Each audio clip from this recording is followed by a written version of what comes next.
the Supreme Secretary of the Rosicrucian Order AMORC, F.R.C. Piepenbrink.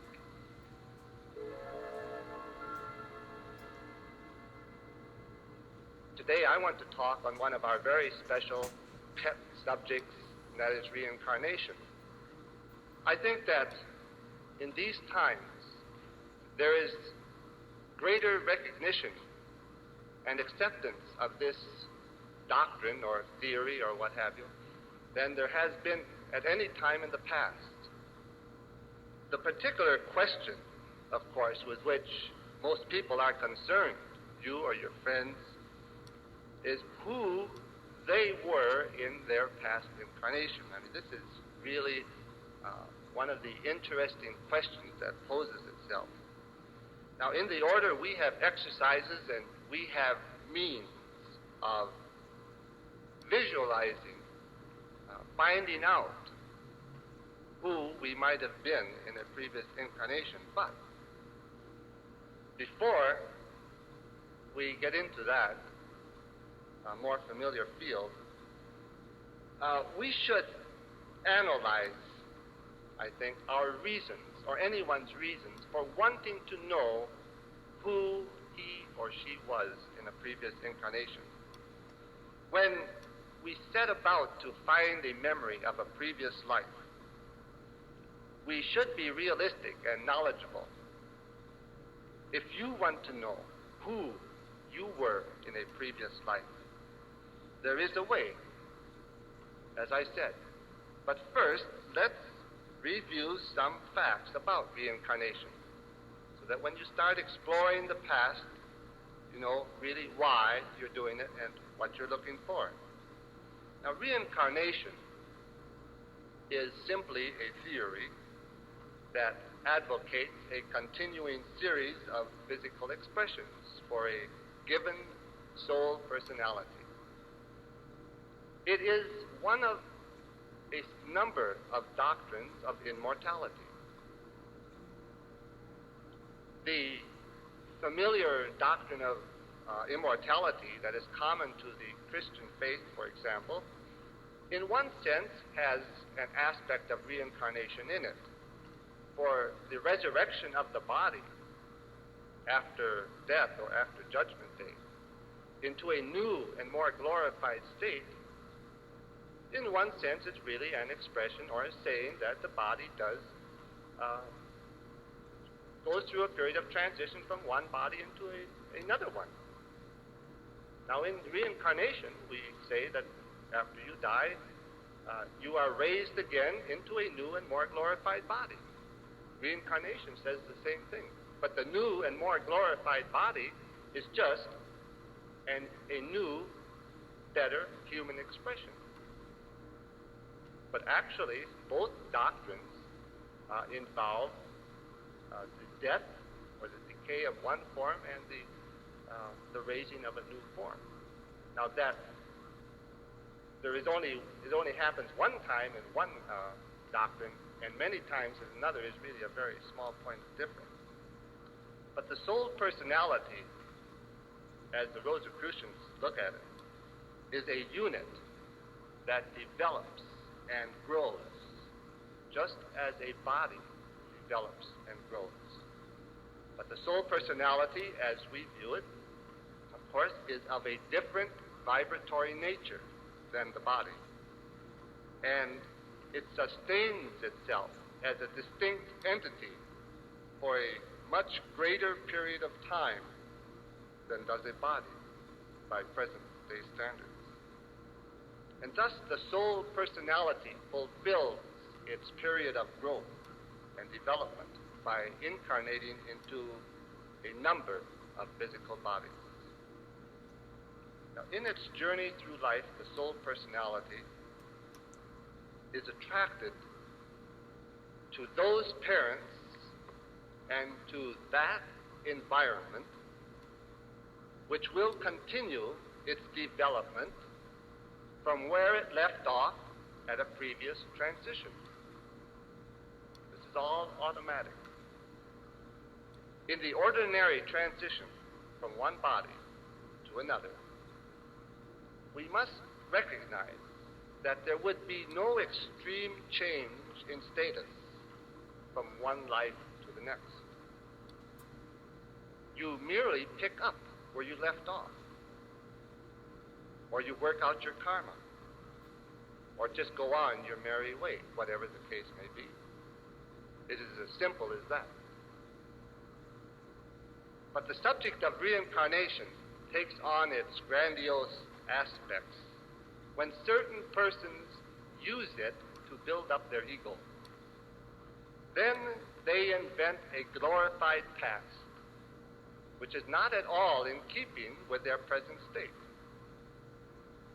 The truth of the matter is that the past should be little thought of, except as a personal point of reference, as you would look back at your childhood today. The truth of the matter is that you are at your highest point of development now. That means that you are personally more evolved, more attuned to the cosmic, more knowledgeable and astute about life than at any other time in your past history. You measure yourself by what you are today and not by yesterday. Now, keep in mind that such measurement in no way relates to wealth or to title or to social position. Now, a person may have had a more affluent life in the past than now, or may have had titles or an elevated social position in the past. But as an individual, as a person, a greater knowledge and security regarding life would now be present, even though the person's life now is spent in moderate circumstances, in just an average way. Besides this, brothers and sisters, one should always consider that the life of an ordinary citizen today is very often much more secure, much more comfortable, and much more enjoyable than that of potentates in the past. And we should further consider that the memory of a past life can easily be clouded by the imagery of the thousands of persons who have passed through your consciousness since you last lived on earth. People are often worried about the fact that they cannot see their past. But just for a moment, examine the difficulties involved in this. If you cannot easily reflect upon and see yourself as you were in a past life, just remember that your own image is constantly evolving and undergoes extreme change from childhood through adulthood. Remember that you have inhabited many physical bodies before, each with their changing expressions from childhood to adulthood. Which of these will you attune with when you try to attune? Which is the you which you want to see? In any exercise, when you attempt to review the past, 100 images will pass by. Now, some of them might be you, but many are the faces of persons who you knew, of persons you loved, or persons you admired. And unless you were a great name, one of the very few names that make news in any era of history, the images that you would see would, for the most part, just be faces in the past. This exercise would be similar to your looking in a photo album, smiling at familiar sights and faces, and then closing the album again in order to carry on the activities and the responsibilities of today.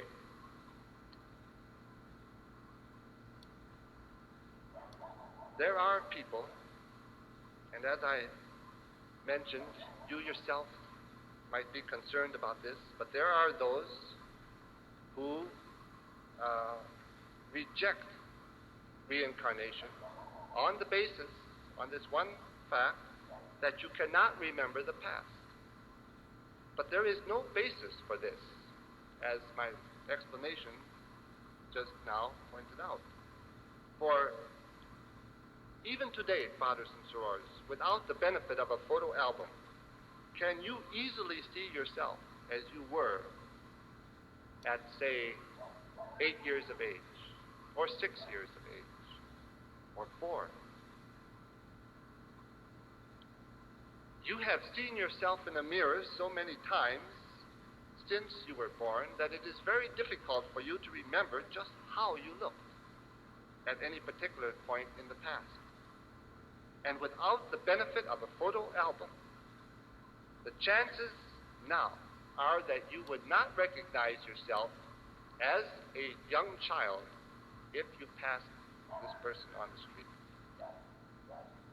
Now, keeping this in mind, think of how much different it would be to remember a past life, how you looked, where you lived, what you did,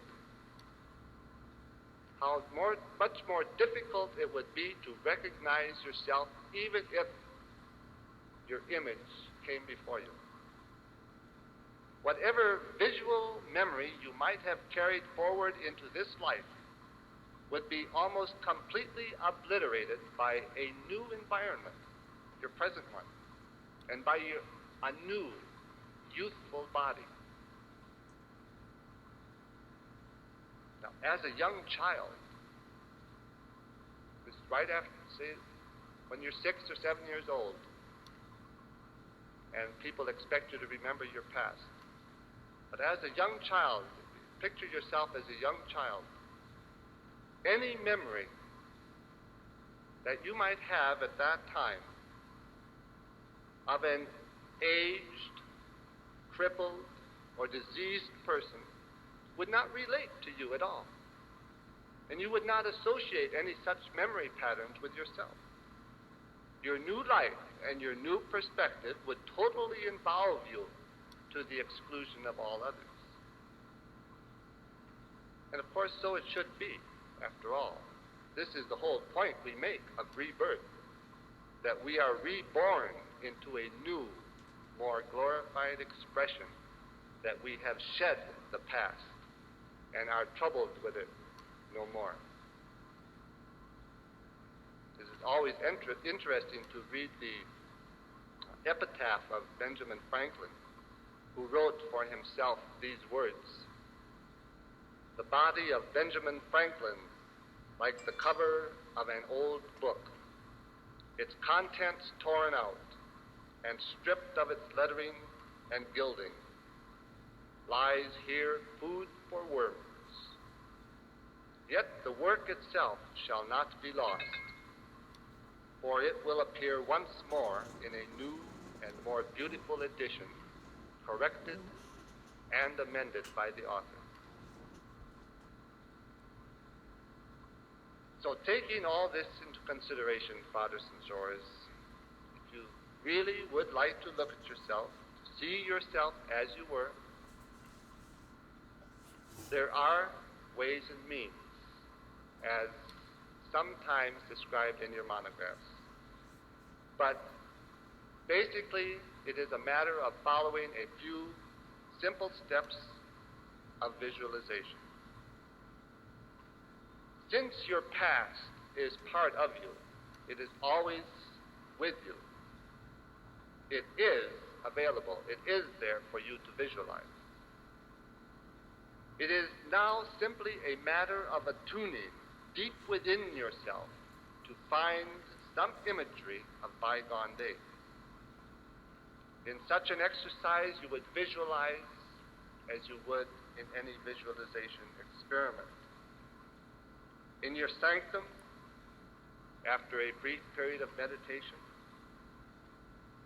ask your inner self to bring to your consciousness an image from your previous incarnation, if you wish to see yourself as you were. And repeat this as often as is necessary, as often as you need, in order to find satisfaction in this undertaking. In order to gain confidence in this exercise, to be sure that you are seeing what you really want to see, try to recall imagery from the more recent past. In other words, to perfect this exercise, begin with something simple, like remembering what you looked like yesterday, and so work on back. You try first to reconstruct the imagery of yourself and other persons some time ago. Now, for a few moments here, we'll turn the lights down and we'll have some sweet, beautiful music. And during this short period, try during this one period to reconstruct the imagery of yourself, how you looked, and the people around you. Try to see their faces as they were a week ago, last Wednesday noon. Where were you and who were you with? Try to see yourself a week ago. And after that, go back to your birthday a year ago. Try to visualize yourself as you were then, and the people with whom you were grouped or associated at that time.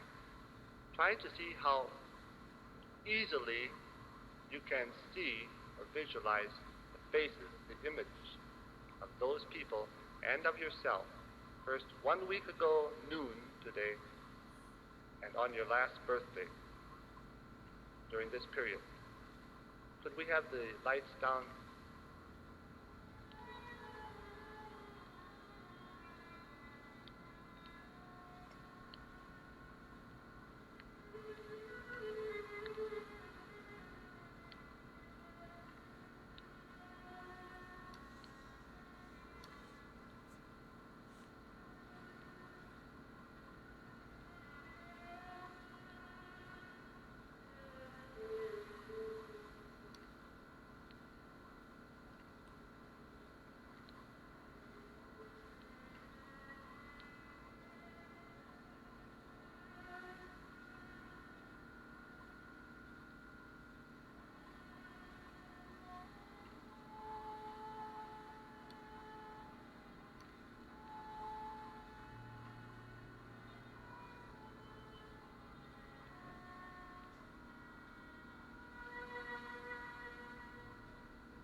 many of you felt you succeeded in this? That's not too bad. But you see how much more difficult it is now to go back farther and farther, and how you have to take steps slowly to build up an ability to do this, to visualize clearly, to pick up memories that are really dimmed by the onrush of more recent events. But if you continue to do this type of exercise in your own sanctum, try always to visualize clearly and in detail the sound of the voices and the facial expressions and the physical surroundings of the room or the place that you might have been at that time. And on successive evenings then, as in your sanctum or wherever you carry on your meditations, go back farther and farther and farther in time until you can fairly well visualize the events and people in your early childhood. Then you are ready to try to jump the gap to the next most previous life, let's say. Now the steps are simple. That's all that's to it. But of course you cannot guarantee the results. But you will be able to determine from the results you have from this simple imagery in experiments such as we just conducted. As that becomes better and better, you will be able to determine from that just how successful you will be in achieving anything meaningful insofar as a previous life is concerned. In summary, fathers and sorors, we should always remember that what is of importance is that the lessons of your past are indelibly impressed in your consciousness. There they serve as a storehouse of inherited wisdom, which guides you in your decisions and your actions of today. But most often they stand there without name and without imagery as an intrinsic part of the total you, ready to serve you and to carry you to ever greater heights than you have ever before achieved.